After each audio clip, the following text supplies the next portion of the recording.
Well, what's up, folks? It is Tuesday night, episode 54, and normally we would be all together in the studio once again recording an audio version of the show that we will put out on Wednesday morning. But tonight we have our special guest, Glen Macnow from 94 WIP Sports Radio back in Philadelphia. For those, of course, who are in Philly, those who are here in Tampa. If you don't know, you can find them on Audacity app. So 94.1, of course, 94 WIP, as everyone else knows back home. So Glenn will be on with us here momentarily, along with everything that you guys get caught up for tonight.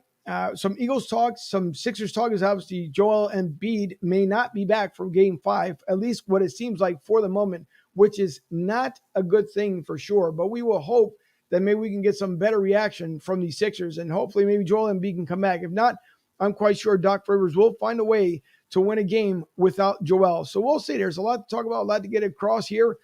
Just, again, episode 54, we're planning to have a lot of fun tonight. We will have the entire cast on, including Glen Macnow. So I am Angel. Let's get the show started. This is Broad Street South.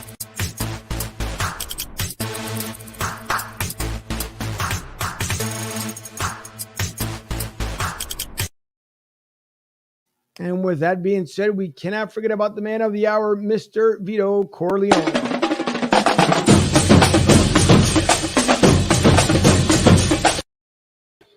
Vito, how are you? Happy Tuesday, Professor Macnow in the house. The crew's all together.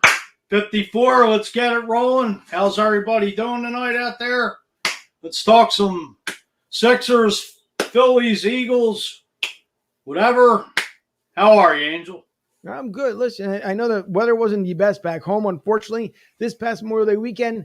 And I wouldn't even talk about what happened down here in Tampa, but hopefully everyone had a good Memorial Day weekend, a good Memorial Day. And let's not forget about the men and women who do what they do for our country and who paid the ultimate sacrifice, like Ryan Efstad here for many, many years. And we hope that everyone enjoyed their Memorial Day weekend, but also remember the men and women who do their service for our great country. With Absolutely. That also being said, we will make sure that we bring on our sports contributor here, Mike Sherman, who once again is back from his Tennessee trip. Even though he was here on Thursday, but we welcome him back. So here we have Mr. Drew.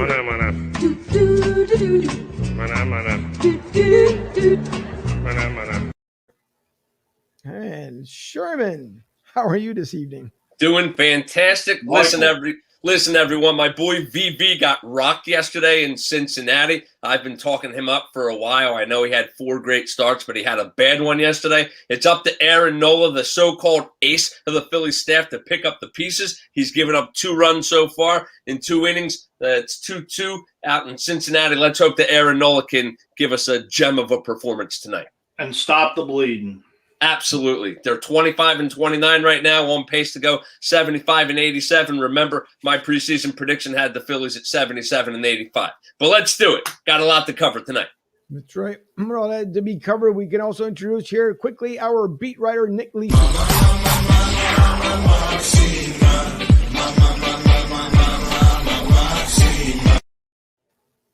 And here comes Nick up there. Ducky, sporting sunglasses tonight. Ducky, how are you? Too smooth. I'm doing great. I'm excited for the show tonight. We got 2 professors on. Excited to hear some wisdom on this show tonight, and hopefully talk about the Sixers and maybe cover a little bit of the Eagles as well, because they're in the news.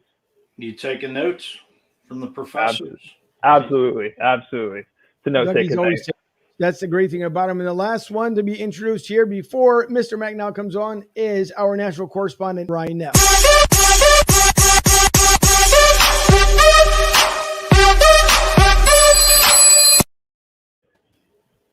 As Ryan's dancing in the background, Ryan, how are you? Once again, Ryan Neff, it's great to be with you this evening. Got a lot to talk about with the professor, Joel Embiid. I told y'all, 1 of the 3 is always hurt. That's what concerns me. We'll get into the Phillies. Obviously, my boy Sherm's man, V to the second power is what for your math majors out there. V to the second power. We'll get into that. I still don't think the Phillies are going to do anything. I told you this would happen. But we'll talk to the professor, especially about the Embiid thing, because again, I'm telling you again. One of them's always hurt. One of them is always hurt. That's like the Brooklyn Nets. Harley played all year together. Well, we'll see. There's a lot to discuss tonight. And with that, we have tonight from 94 WIP, Glen Macnow. And if you guys don't know, he is the host on WIP. He's also on Saturdays and Sundays with Ray Denninger from 11 to 1, if I remember correctly. If not, I'm pretty sure Glenn will correct me here. But you guys can follow Glenn just like we do here at the Real Glen Macnow on Twitter. Also, Glen Macnow, and like I said, 10 to 1. So, yes, I was wrong. From 10 to 1, I said 11 to 1, so I shortchanged it for an hour. So I apologize for that. But from 10 to 1, and I also want to talk to him about, because this looks quite interesting here, and I'm pretty sure Glenn may touch upon it. So with that all being said, we bring on the man of the hour, and there he is, Mr. Glen Macnow. Glenn, how are you this evening? I'm doing great, guys. Thanks for having me. It's my pleasure. And yes, I am drinking one of our beers. Hold on, I got to figure I'm doing it in reverse. There we go. Drinking one of the beers from Conshohocken Brewing, which I'm one of the owners. Very nice to be with you guys. Thank you for coming on. We appreciate it. It's great to have you on tonight, and we appreciate it. So that's going to be my first question. So that it has, we're going to talk about many things here tonight, Glenn. But how did you get involved with Conshohocken Brewing? Quite simply, I have a friend who I, for many years, enjoyed going out and drinking beers, and he was a real beer geek, and I was kind of a beer geek, and he always said, someday we're going to own a brewery. And I thought, well, that's not going to happen. And then we would go out 6 months later, and he'd say, someday we're going to own a brewery. And one time we went out and he said, we're going to start a brewery. And he found somebody who gave us a good amount of seed money. We went out and found a brewer. We found a location up in Conchi to start. And I didn't know if I was going to make money or lose money, but I knew I would always have a seat at the bar waiting for me. And that seemed like a good enough idea. We grew from that one place to now we have 5. We are out in cans. As you can see, we're in Pennsylvania, New Jersey, and Delaware, all the way down to the shore. There you go. Thank you for that beautiful picture. That's our 4 welcome. core beers that we make year round. That's the new one that we're doing with Ivan's Lemon Snaps, which is a lot of fun, a summer shanty. And it's been a real fun thing for me. And I haven't lost all my retirement money, so that's a good thing. That's always a good thing, because once you start losing, you know, it's bad either end, and that's when you start getting out, because you have to drink more than what you're investing. But listen, congratulations to you. And there's one more thing I want to bring up too before I get into one of the, at least I will say as a fan, because again, it's funny when you sit on the other side of the stage, I should say, or on the mic, listen to you guys on the radio.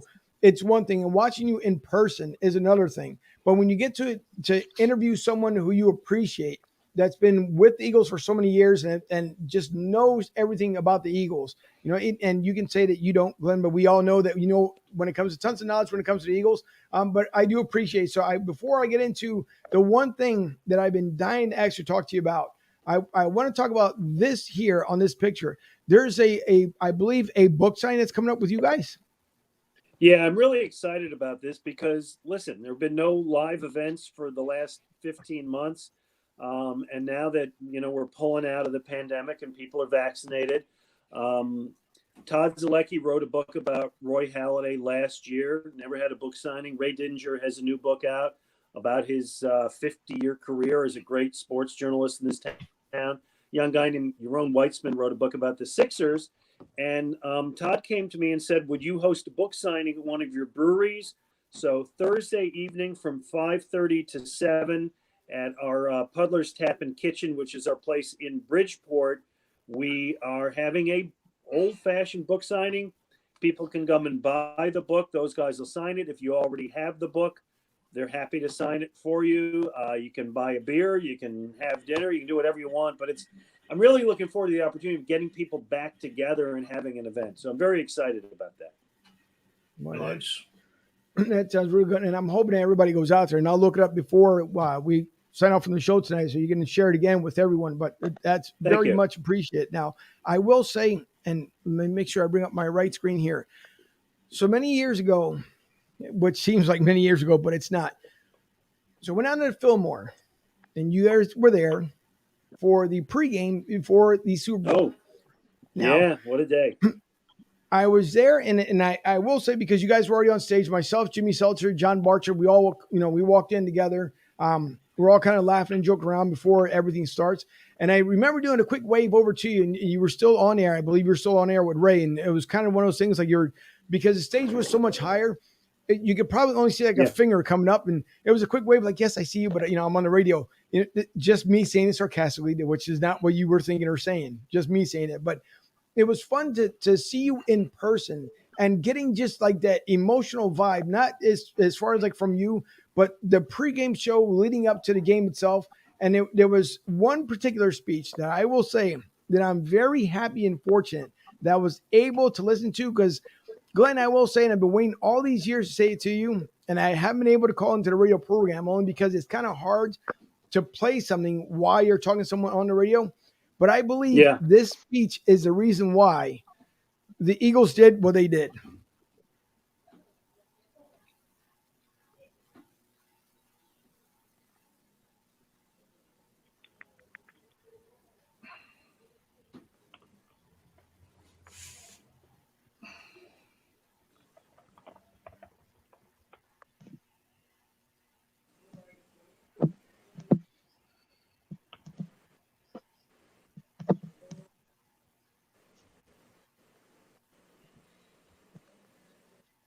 No, hold on.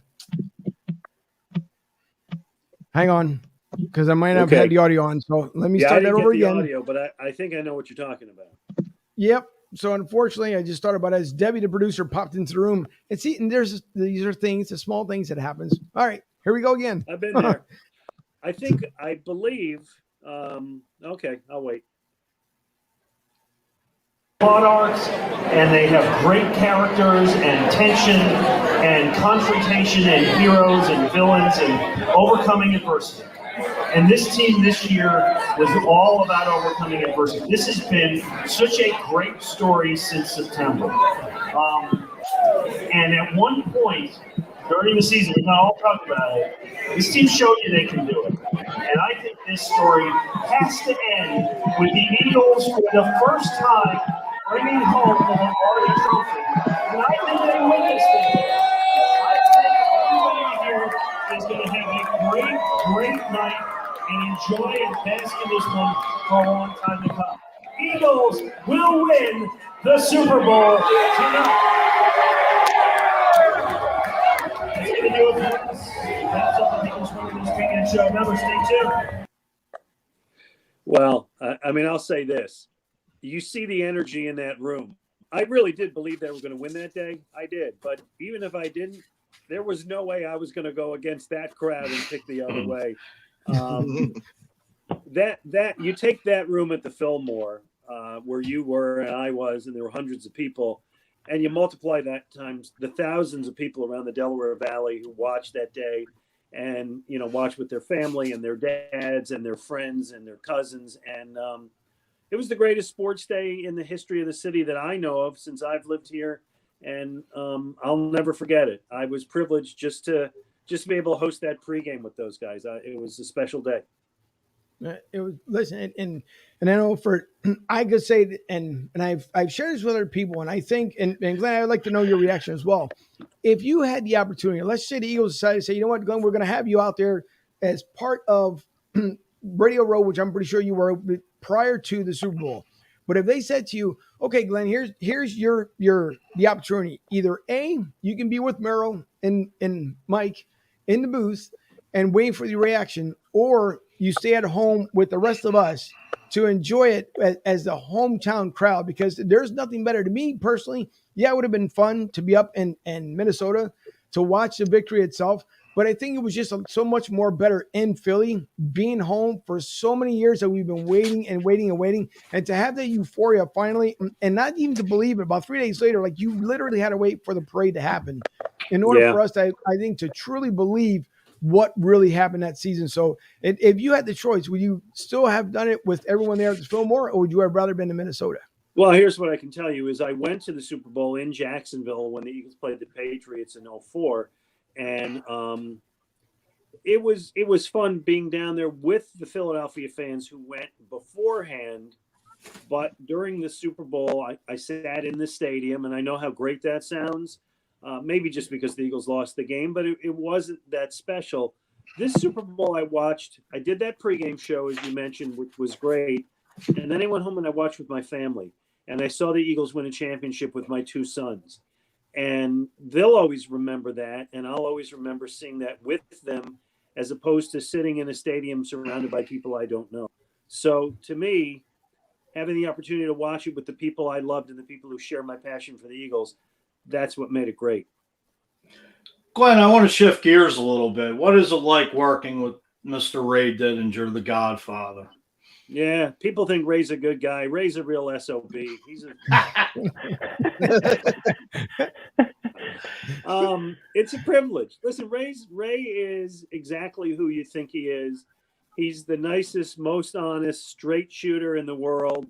He drives me crazy sometimes because there'll be a time where Ray and I have to meet somewhere, and I figure like, oh, there's bad traffic. Let me call him on his cell phone and tell him. No, you can't do that. He doesn't have a cell phone. There's a time when you say, hey, Ray, I want to send you an email. He looks at his email like once a week.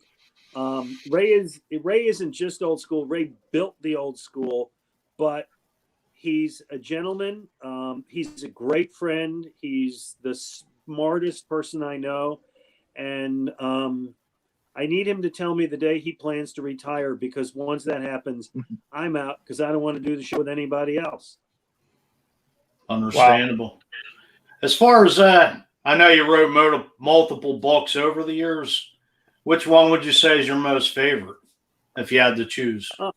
Yeah, probably the one I wrote with Ray. Hold on a second. It's not too far from here. Let me find it. Here we go. I carry it with me everywhere. Ray and I wrote a book. What a fun project this was. Ray and I wrote a book called the Ultimate Book of Sports Movies, where we watched 300 sports movies, chose the 100 best, ordered them from 1 to 100, interviewed a lot of movie stars, athletes, so on, about their favorite sports movies. Spent a full year doing it, and I'm really proud of that book. And it was, I mean, I get paid to sit around and watch movies and write about it. You can't beat that, right? Not at all. Yeah, you can't beat that. Glenn, what is your writing process? You've written 5 adult books and you've written 15 children's books. What's the difference between writing an adult book and a children's book, and what is the process like writing a book like that? Well, the process of writing a children's book, the children's books I wrote mostly because when I had kids of my own, I wanted them to read something that maybe I would write. And when I was a kid, I used to read, sports hero Mickey Mantle or sports hero Joe Namath or whatever. And so I figured if I write these books, they may write it. So the books I wrote were sports biographies. And I got to do one on Charles Barkley, and I got to do one on Allen Iverson. Don't tell anybody. I did one on Troy Aikman. Not that proud of that, but whatever. And I did about a dozen of those. And they were really fun because you'd interview the athlete, and the fun part was because you're writing for kids, you want to write about their childhood. So talking to Charles Barkley about growing up in Leeds, Alabama, and being cut from his junior high school team because the coach told him he couldn't jump. And then he went home and spent the next 3 months trying to jump up the steps of his house. Things like that were really fun. And that's the fun part of writing the kids' books. Huh. That's really, really cool. I wanted to talk, I guess, shifting a little bit current times here. You talked about interviewing athletes, and you've interviewed plenty of athletes. What was your reaction to Naomi Osaka withdrawing from the French Open? Yeah, initially, I changed my opinion on this because initially I was of the mind that it's one of the requirements when you're in that sport is you have to talk to reporters after the matches, and everybody does, and deal with it. But it really runs deeper than that. And she is obviously somebody who has a condition where she is really intimidated by doing that, really uncomfortable doing that. And I think you have to make the proper exception when somebody like her just so strongly can't do it, not because she disrespects the press, but because it's really hard for her. And I'm of the mind that they should accommodate her and figure out a way to make it easier for her. Maybe the way is at a certain point, she sits down with one pool reporter who then reports it for everybody else, shares the information. Maybe she can just record an interview into a tape after a match and not have to see the reporters, whatever. But somebody shouldn't have to withdraw from a tournament because she is unable to deal with it. They should work. They should make it work for her. Glenn, moving back to football. So the Buffalo Bills have become relevant once again in the National Football League. And I know that you are from Buffalo and you've put on Twitter that your dad is a lifelong Buffalo Bills fan. Can you take a moment to just compare and contrast the Buffalo Bills fan base, a team that lost 4 Super Bowls, as compared to the Philadelphia fan base? Yeah, because I've lived in both cities and I've lived other places too. I went to college in Boston and I worked in Detroit. Buffalo and Detroit are one part of one family. Philly, Boston are part of another. There's the East Coast, and the East Coast is Philly, Boston, New York. And fans in Philly, Boston, New York are more demanding, which is good. More judgmental, which is good for me being, doing my job on the radio. I mean, that's great. And not as easily satisfied. In Buffalo, Detroit, Cleveland, they're just happy if their team gives them a good effort. In Philly, we really demand more. I don't know what's better because I've lived in both places and I love both fan bases, but I can tell you that it's much harder to play in Philly than it is in Buffalo if you're a player. To piggyback off that, Glenn, so I'm just going to hit you with it since I'm the oldest one on the dais, but you're a little bit older than me, so I'm just going to hit you with some old-time stuff. Rich Stadium or the old Veteran Stadium, which venue would you go rather watch a football game at? Oh, Rich Stadium's a great stadium. I never liked the Vet for football.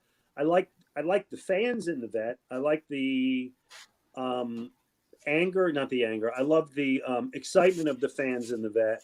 But when they built the Vet for baseball and football in the 70s, and that was the idea in St. Louis, in Pittsburgh, Cincinnati, Philadelphia, they thought it was a good idea to build these round stadiums. And they weren't good for baseball or football. It's like trying to build the same stadium for, billiards and motocross or whatever.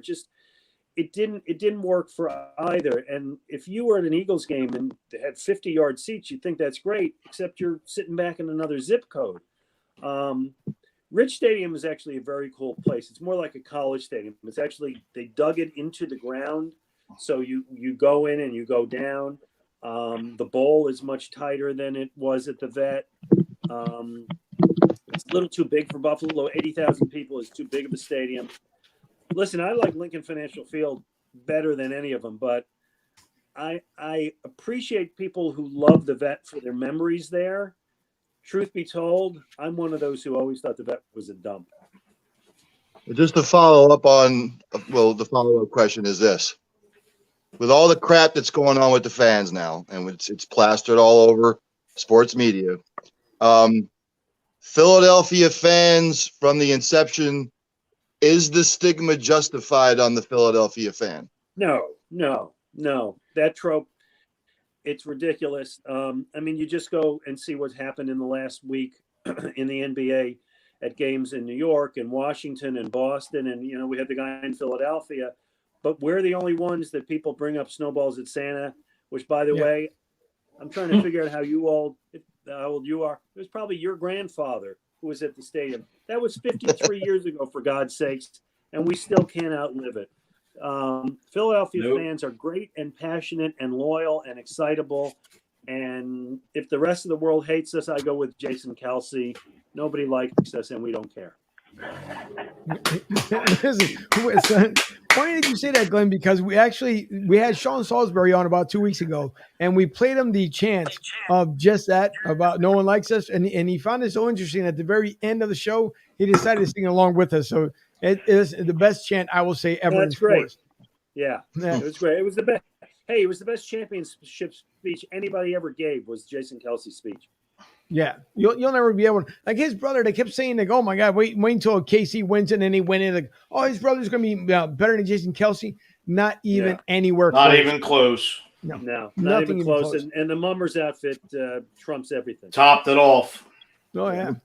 But I want to bring up a couple of comments here that the guys are saying here. Joe Sharp, a good friend of the show, he says, I saw Glenn and Ray at Delaware Parks and Casino. Will they be returning as things open up?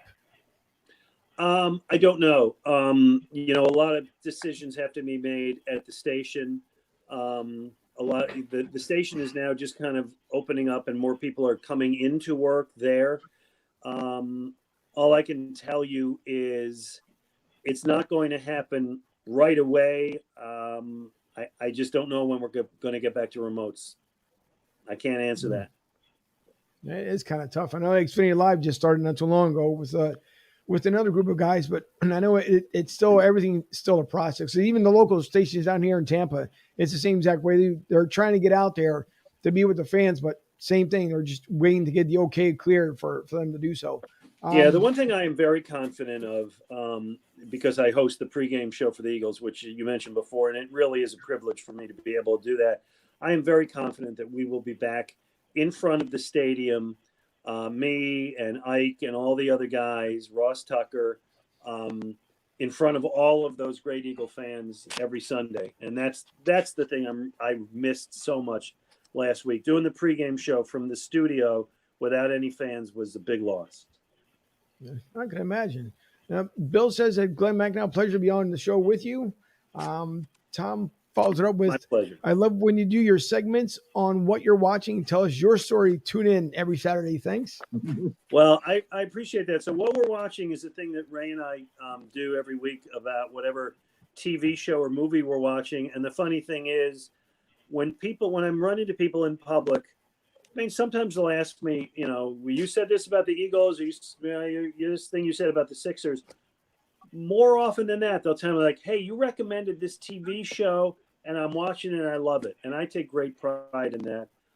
The Tell Us Your Story is a thing we do every Saturday where we sit down with a sports legend for 45 minutes, which is really rare on radio, and get his life story. And I love doing that. And I think Ray and I will be doing that for a long time. I hope so. There's certain people you put on a Mount Rushmore of as far as sportscasters, broadcasters.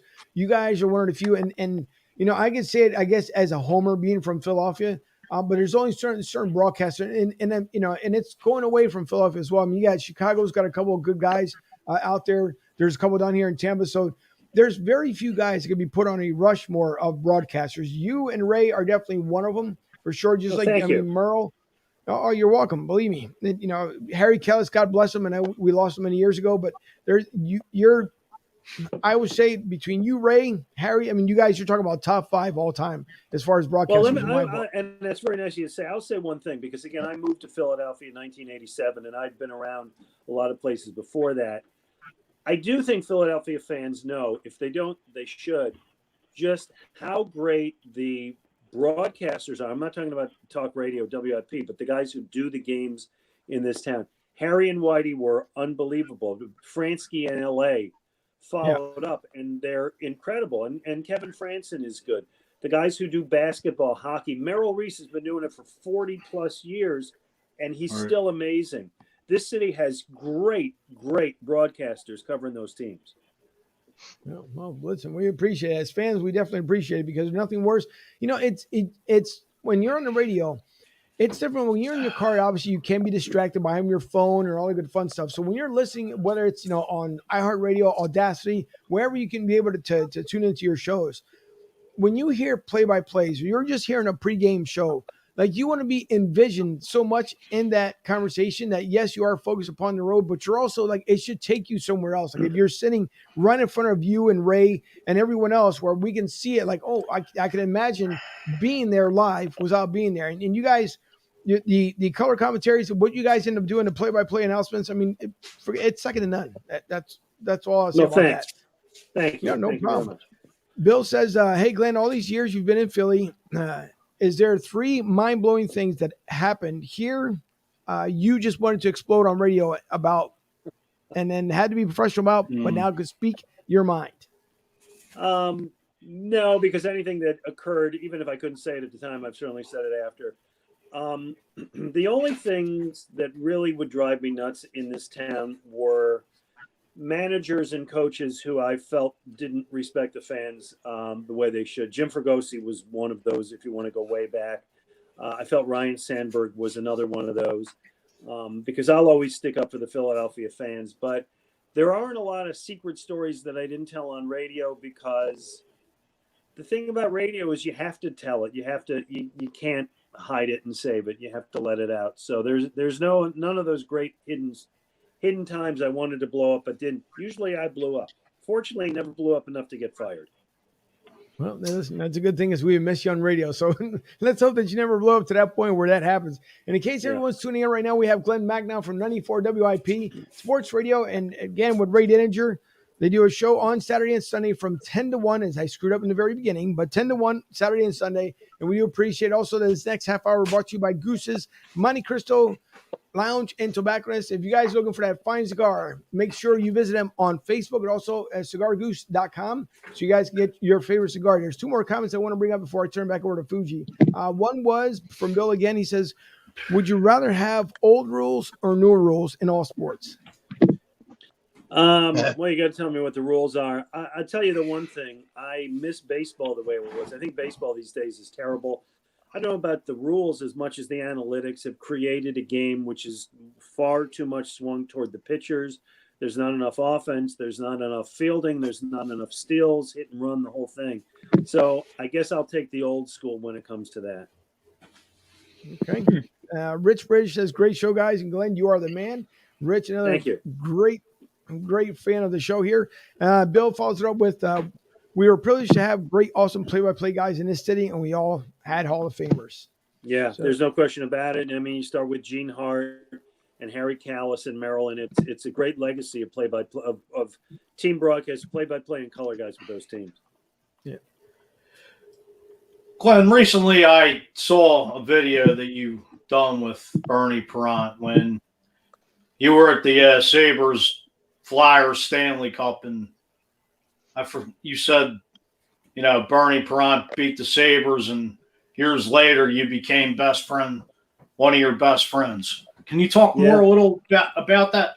Yeah, so I grew up in Buffalo, New York. I was 15 years old when the Sabres entered the NHL as an expansion team just a few years after the Flyers. I was a huge hockey fan. When I was in high school and in college, I bought with my friends. We shared season tickets. It was $4 a game back then, $5 for the playoffs. Wow. And I went to those games against Flyers, Sabres, 1975 Stanley Cup Finals. I was 18 years old, and Sabres had the French connection. Yeah, there's the picture. And I thought the Sabres would beat them. And, of course, Bernie Perrant was great. He was incredible, and he shut down the Sabres. The Flyers won the Stanley Cup. As a 19-year-old kid, I hated Bernie Perrant. Hated the Flyers. I ended up moving to Philadelphia. Through work and through life, I meet a bunch of those guys. They're really nice guys. Dave Schultz, Bob Kelly, Joe Watson, great group of guys.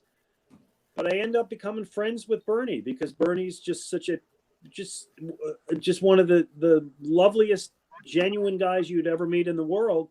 We became friends. We've gone out with our wives to dinner. And that picture you saw is at Bernie's wife's mother's house when he got to have the cup for a day and invited me over to share it with him. And it's just funny how life takes you, that when you're a kid and you're a fan and you love and hate somebody, you just do it because of what you think. And then you meet somebody, he's a whole different guy. So Bernie is a great friend and a great guy, but once a year, Bernie will call me on a morning, and it's always in late May. I know what it's about. And I pick up the phone, and he's laughing. And he always likes to remind me on that day, I forget, it's May 20th, maybe I forget the exact date. He knows it. And he will always remind me that on that day, he and I were in Memorial Auditorium in Buffalo. He was skating with the Stanley Cup. I was walking out cursing him from the cheap seats. Can you touch on a little bit about when you worked on the Great Sports Debate with all the guys on there? Yeah. So this is when I was still with the Inquirer before I went to WIP, although it continued after I went there. And I'm watching Prism. And for those of you who remember, before there was Comcast Sportsnet, there was Prism. And Prism had all the teams. And Prism also showed movies. Prism showed a lot of soft-core porn movies. So you get your games and then porn. It was like one-stop shopping. It was great. So there was a show one night I saw, which was four old sports writers out of Chicago sitting around a table talking about sports. And I thought, we could do that. So I went to Al Morganti and Angelo and Jason Stark. And I said, listen, they got this show out of Chicago. We could do this as well as them. Let's go try to sell Prism on the idea. And amazingly, Prism thought it was a good idea, and they put us on the air. We had no idea what we were doing. None of us had ever done TV before. We made Angelo the host because he was the only one at the time who was doing radio. He was already on WIP. And it was one of those shows I think was so bad that it was good because people knew we weren't slick. We weren't like guys you would see on TV. We were just four guys you would see sitting around a bar having a beer talking sports. And we got a 6-year run out of it, which in TV is pretty good. And then they brought us back, 15 years later for another 2 years. Yeah, there's the old Prism logo. God, Prism was the greatest. And I was amazed at how many people used to watch that show because I knew how bad we were. But I think people just identified it as like guys down the street sitting in a bar. So it was really fun. I thought it was a great show watching. I know Howard Uskin would pop on sometimes and stir up the pot. Yeah, we'd always beat him up a little bit. Yeah. Right. Wow. That just looking at that Prism logo. I'm 19, so I don't have a lot of the older sports knowledge. Just looking at that, I'm like, wow, like that. Oh, yeah. That really was life before I was born. Prism was great. Prism was. It was early cable, and it was great. It wasn't as polished as Comcast Sports and NBC Sports Philadelphia now. Prism wasn't as polished as that, but it was really fun. And part of the reason it was fun is Philadelphia teams were generally pretty good back then, so that helped. Back when we had rotary phones, Nick. Go look up a rotary phone on Google that one, rotary phone. Exactly. Yeah, all right. I get it. I remember that the box, of course, the old Gerald box, and it had the line that went to the TV, and you would just click down on a button to switch around. So Prism was, it was the start of, I guess, after or before cable, but Prism was absolutely phenomenal. I know that I did see one more. Oh, sorry. Bill said, Glenn, you're a hockey guy, so you're GM of the Flyers. What would you do going into next year? Yeah, boy, that's a really tough one because, boy, they were so bad this past year, and I expected them to be much better. And I think that, I thought Fletcher would make a lot more moves. I hate to say it, but I think at this point you have to break up the core of this team and start all over. I know I can say move Claude Giroux, but that doesn't mean it's going to happen. He's got a no trade clause, so you got to figure out a way to do it. I think you have to hope that Jake Voracek gets picked up in the expansion draft, which probably is going to happen because of his contract. And I hate it because I don't want the Flyers went through a rebuilding for so long, but I don't see it coming around easily. I would tear it up. Short of that, clearly the thing they need to do if they're not going to tear it up is get a top pairing defenseman, a top two defenseman through whatever it takes, through free agency or through trade, whatever. But they have Ivan Provorov was okay last year, but he's not the star I thought he would be. You need a top pairing defenseman. Well, we hope to see the Flyers as far as, you watch them prior to the pandemic and they were on fire. They come back after that long break. No one even knew if any sports were going to come back at the time. Flyers come back going to my the Flyers bubble. hat to talk about it. There you go. There you go. So the Flyers end up, they come back from the bubble, and it looked like they were on fire. They picked up right where they left off, and then we saw the process of elimination come last year. This year, I'm thinking, okay, we're going to start right where we left off last season, and it looked promising, and then it falls apart yet again. It's almost like the guy that Gabe was here and now is having success over there with the Giants, but we all know that Gabe may end up falling apart anyways, is the way things go. So the Flyers, Carter Hart seems to be the goalie of the future, but this year seemed to struggle a lot more, Glenn, than we saw him in a previous season. Was there something different about Carter Hart this season compared to last year? Was it the preparation, or was he just not as much as involved as he was the year before? No, well, it was the confidence, and he lost his confidence, and then he was shot. The story that came out during the years that he had stopped seeing the psychologist who he'd been seeing since his childhood, who really was the guy who helped him gain that confidence. And I'm not in his head, and nobody was around this year, so it's really hard to answer what happened specifically because nobody got to cover him, nobody got to see him. I was not in the Flyers locker room once all year. Nobody was. And Zooms don't really tell you much. I think his skills are there still. I think he has the ability to be a top goalie, but he's got to get that confidence back. I can't answer the question because I don't know what's in his head. Right. All right, Glenn, I'm going to hit you with a Sixers question here because before these guys start pepping you with Phillies and Eagles, and I'm not the Philly guy. Those guys are the Philly guys. I'm the national correspondent. I have different teams. I've said this. I've said this for the last 2-3 years. I would rather have them have Ben Simmons and Embiid down on the box. Get yourself a true point guard. Because let's face it, Ben Simmons, he could throw darts at a dartboard and he'd hit the wall. All right. I think that's what's holding them back. And now, and I told this to the guys a couple weeks ago, my concern with the Sixers is one of the three always has a propensity to get hurt. And then what do? Now, if it would have been Ben Simmons getting hurt, then maybe, everything goes through Embiid. He's the MVP candidate. But now you got to try and rely on Ben Simmons to carry the team. Doc Rivers said it. He's not a 40-point guy. He's sort of like LeBron James without a jump shot, So I want to get your take on it, how you feel, because there's a lot of Sixers fans out there right now that are like, we're up 3-1, but oh my God, if Embiid can't go the next 2 games, what the hell is going to happen? First of all, I don't think he's close to LeBron James without a jump shot. He's LeBron James without a lot of things. LeBron James is one of the 5 or 10 best players in the history of the game. Ben Simmons is not one of the 5 or 10 best players in the NBA today. So I don't think Ben Simmons is that. And I know what you're trying to say.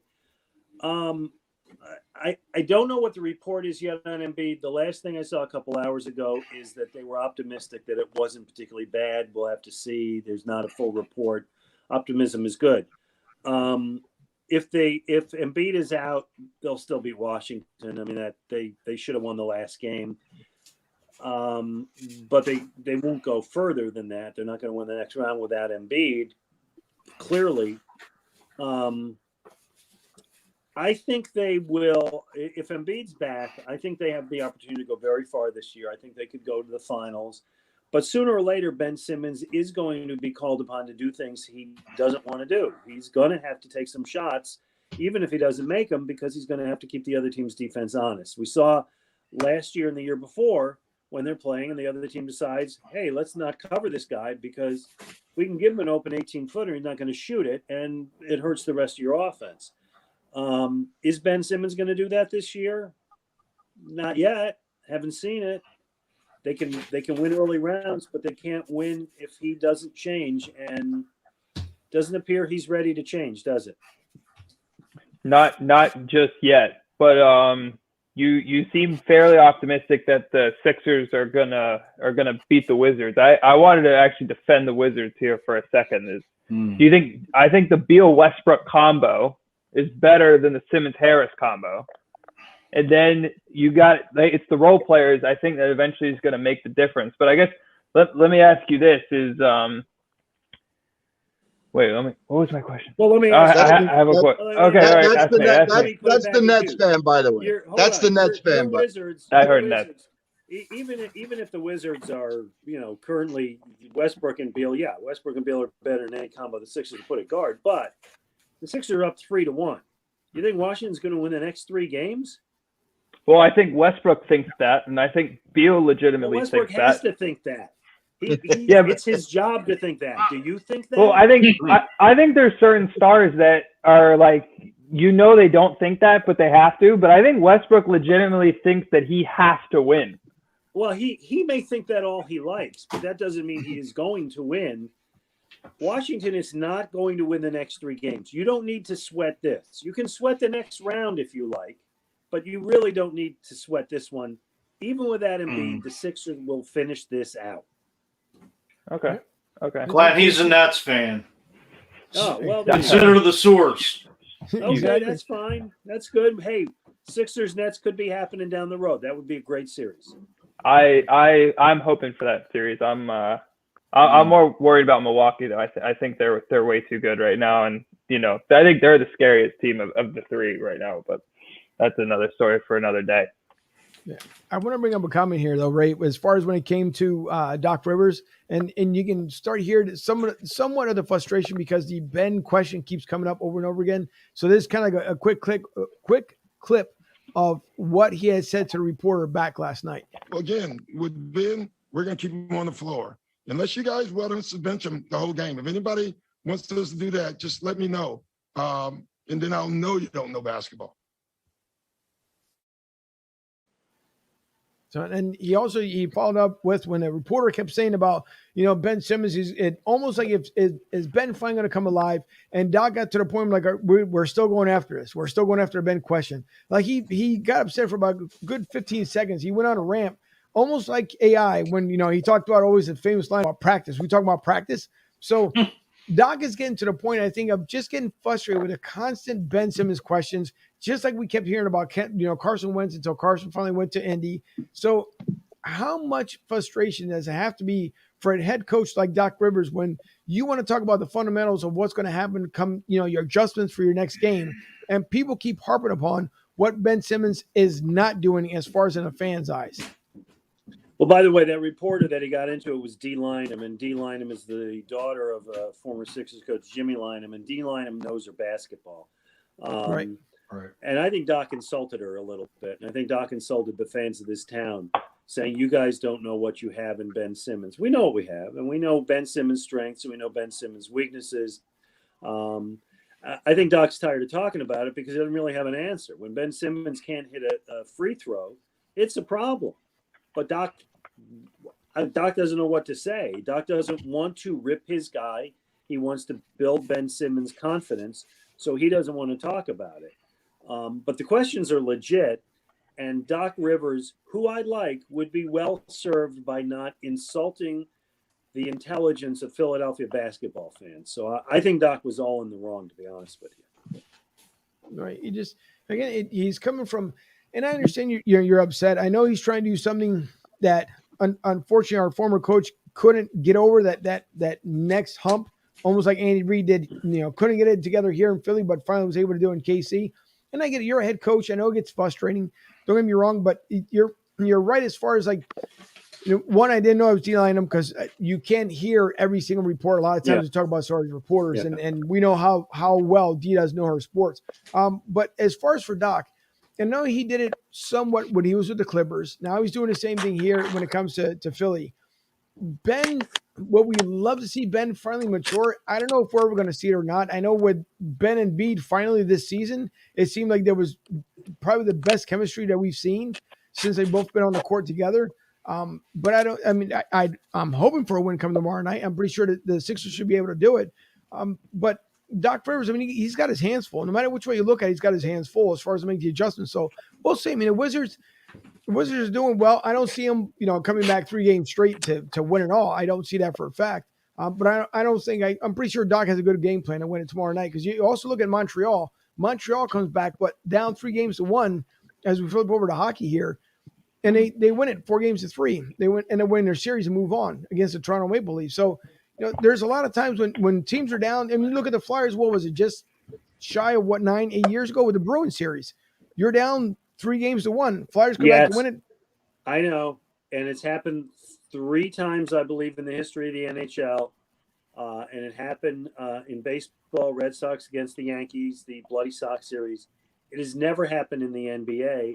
And the reason in the NBA is because the better teams are so much better than the bad teams. It's not going to happen here. It's not going to happen.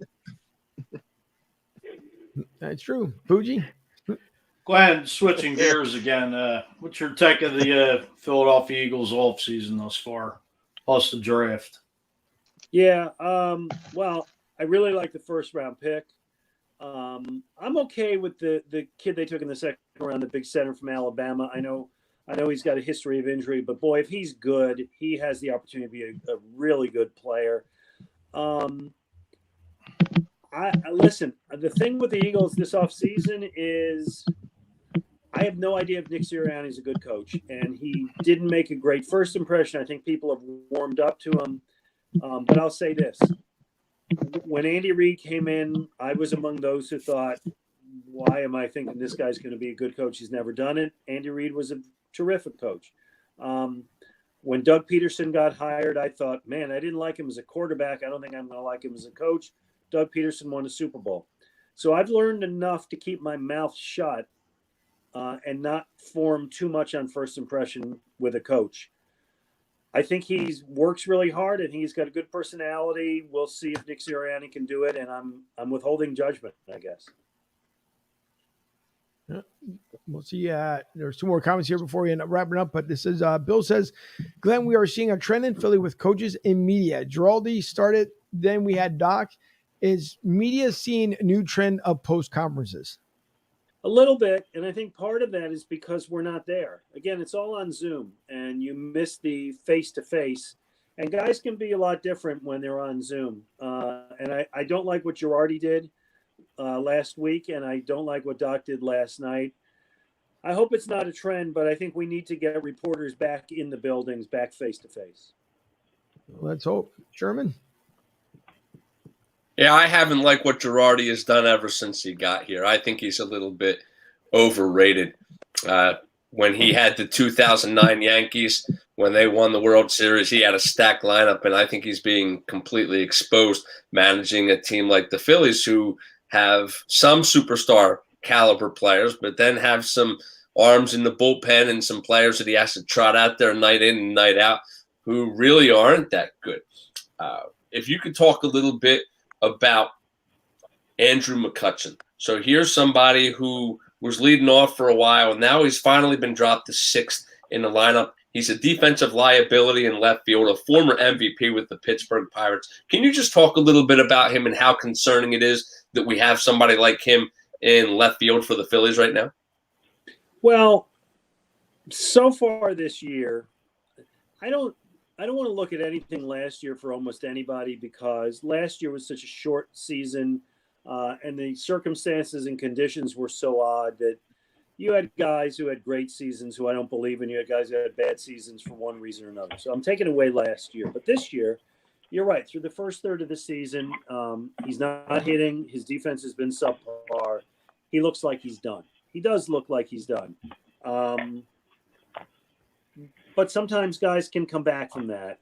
They have, he's still under contract. They got to do it. He's not helping them. He's a minus, both in the field and at the plate. All I can say is I hope he finds that swing and that second life, that third life, because right now it's a problem. I don't know what else to tell you. Do I agree with you? He's playing poorly? Absolutely. Do I think he's cooked? I'll give him a little more time before I decide that. A guy who's that great of a player, I'll give him a little more time before I decide he's done.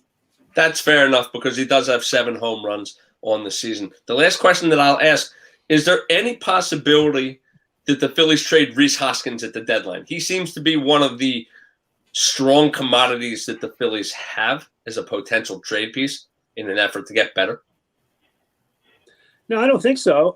Because I think at the trade deadline, they're not going to be buyers. They're going to try to keep the young guys who can help them in the future and get rid of the older guys. And he's one of the younger guys. He's not a guy that I would trade. No, I mean maybe in the off season if you think you can get pitching for him, but I don't see any reason to move him at the trade deadline. No. No, we mentioned here at the beginning of the broadcast here, we're going back now, and we thank you for coming on with us tonight. As we stated, want to make sure that we got that live event one more time, if you don't mind mentioning here, that's coming up this Thursday. Yeah, I'm really excited about it because it's a book signing with 3 great authors: Ray Didinger, Yaron Weitzman, who wrote Tanking to the Top about the Sixers, and Todd Zalecki, who wrote the biography of Doc Holliday. If you haven't read it, it's a tremendous read. And of course, everybody knows Ray. It's 5:30 to 7 this Thursday at one of my breweries, one of my brew pubs, Conshohocken Brewing Company, Puddler's Kitchen and Tap, which is on DeKalb Street in Bridgeport, right over the bridge from Norristown. Lots of parking, kids welcome. Come out, have a meal, have a beer, buy a book. It should be a great time for all. Well, again, we do appreciate Ray coming on tonight. I know you're always busy, and we do appreciate you coming Glenn. on. I'm not Ray. I'm Glenn. Sorry, Glenn. Good Lord. That's You know okay. what? 'Cause I just heard Ray in the background there. And once again, one of those screw ups. And see, that's what happens. I can just go ahead and give this to myself. 'Cause that's the way it works. But Glenn, thank you so much for coming on tonight. We really do appreciate it. For everyone else, we hope to see everyone coming up. And I see, 2 more comments before we end the show here. Tom says, great interview, Glenn, tonight. We do appreciate, again, Glenn, not Ray's. I just screwed up that one. And Glenn, take all 4 sports team. Who you like to get us to the next title? Last question here before we sign off. I'll tell you. I mean, the easy answer right now would be the Sixers, right? Sure would be. Absolutely. All right. Or can I take Jay Wright and Villanova one more time? You could. Sure. Hey, listen, good point. There you go. Great point. All right, guys. Nice to be with you. Thank you for coming on. We appreciate Thank it. you. Thank you. Enjoy your evening. Nice. For everyone else, Thursday night, we will be on again a special time, just like tonight. We were on at 8 instead of normally at 7. And then Thursday night, we'll be on at 6:30. 6:30 with the middle show with Eitan Shander, Harry Mays, and Barrett Brooks. As I, for some reason, have Ray stuck in my head now, and it's going to drive me nuts. But thanks for everyone watching tonight. Michelle, it was good to see at least from you. I know it's been a while since the last time you tuned into the show, along with Kathleen. Thank you so much, and everyone tuning in as well. I see one more comment that popped in. Bill says, Thanks, Debbie. Yeah, listen, I was getting around to it there. Bill says, yes, thanks, Glenn. Awesome show, and thanks them for coming on. And again, it's the bonus times that we do appreciate from these guys. We know they have a lot of stuff going on, so we do appreciate them coming on with us. This will be also available for download. You guys can go to broadstreetsouth.com, broadstsouth.com for everything audio when it comes to the show. So if you're on the road or you're in the office or maybe just doing stuff around the house, go to broadstreetsouth.com and you look on the top left corner where you'll see Spotify and you'll see Google Podcasts. So take a look up there, download your favorite audio, whichever one you like, also available on iTunes. So you'll be able to not miss a show, even if you couldn't catch a live show. And if you couldn't catch a live show, you can always watch it on replay on broadstreetsouth.com. Again, broadstsouth.com. Again, thanks to Goose's Monte Crystal Lounge, our special partners with them. We hope that Goose and everyone enjoyed their day off as well. We know they were closed yesterday, but they're back open for business. So thanks to Goose for coming on and everyone watching on Goose's page, along with Instagram TV. So we hope that everyone's able to watch a good show tonight. For the entire gang, Debbie, the producer, who told me that I couldn't have any audio on earlier because I forgot to click it on. So another boo on me tonight, but that's okay. Things happen on a live show. So for Debbie, the producer, Nick Lisi, and Nick will, I want everyone to pay attention tonight because there might be a different introduction come Thursday. So everyone pay attention to the opening ones. If you guys didn't see it, catch it on the replay. But again, you can catch the replay on Facebook, on Twitter, especially on broadstreetsouth.com. We really do appreciate when you guys are in to watch the replay because it just makes the show even better. For Mike Sherman, the professor, the guru himself, thank you. Oh, and wait a minute. I can't forget because it is a favorite part of the night. Michael, take it away. Okay, I'm going to get to take it away and then check the chat box because there's a lot of stuff going on there. Don't forget to talk to your dad and mom. Check out BurksBoutique.com. Thank you so much for the plug. Not a problem whatsoever. And the other mention, we'll talk about that one afterwards that I see on there. That's a whole different thing. So I won't mention that one yet. Fuji, thank you so much for coming on with us as always. Vito, Thank you. It's our Always a pleasure. And our national correspondent, Ryan Neff, we thank you. We saw all the Facebook activity this weekend, so we're glad you guys had an enjoyable weekend as well. Thank you. Shalom. Shalom. Marishka Hargate, Marishka Hargate. Sure, now in Gesundheit. There you go. Sure. We will see everyone this Thursday live at 6:30. Again, special showtime this Thursday with the middle show. Again, Eitan Shander, Harry Mays, and Barry Brooks at 6:30. We'll see you then. Everyone else, have a great night.